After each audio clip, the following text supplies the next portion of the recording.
आज सकाळी ठाण्यातून CSTच्या दिशेनं निघालेली 9:03 लोकलमध्ये पावसाचं पाणी शिरपलं.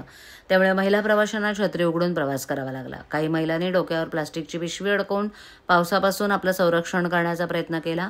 पावसानं जोरदार हजेरी लावली आहे. मुसळधार पडणाऱ्या पावसामुळे रेल्वे प्रशासनाचा ढिसाळ कारभार मात्र उघडा पडलाय. दरम्यान मुंबईच्या AC लोकलच्या छतातून पाणी गळण्याच्या घटना समोर येऊ लागल्यात. या संदर्भात रेल्वे प्रवासी संघटनेच्या लता आरगडे यांनी तीव्र नाराजी व्यक्त केली आहे.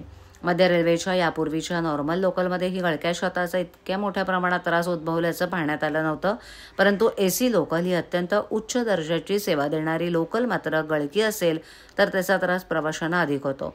महागडं तिकीट घेऊन चांगल्या सुविधांसाठी प्रवासी AC लोकलकडे वळत असले तरी पावसाळ्यातील या त्रासामुळे प्रवाशांची कोंडी होत असल्याचं आरगडे म्हणाले. भविष्यात सर्व लोकल बंद दरवाजा आणि AC केल्या जातील असं सांगितलं जात असल्यामुळे नव्या लोकलमध्ये अशी स्थिती उद्भवू नये यासाठी रेल्वे प्रशासनानं अधिक काळजी घ्यावी. रेल्वेच्या निर्मिती होत असलेल्या ठिकाणी AC रॅकची परिपूर्ण तपासणी करून त्यामध्ये कोणत्याही प्रकारचा दोष नाहीये याची खात्री करूनच लोकल प्रवाशांच्या सेवेत द्याव्यात असं रेल्वे प्रवाशांचं म्हणणं आहे.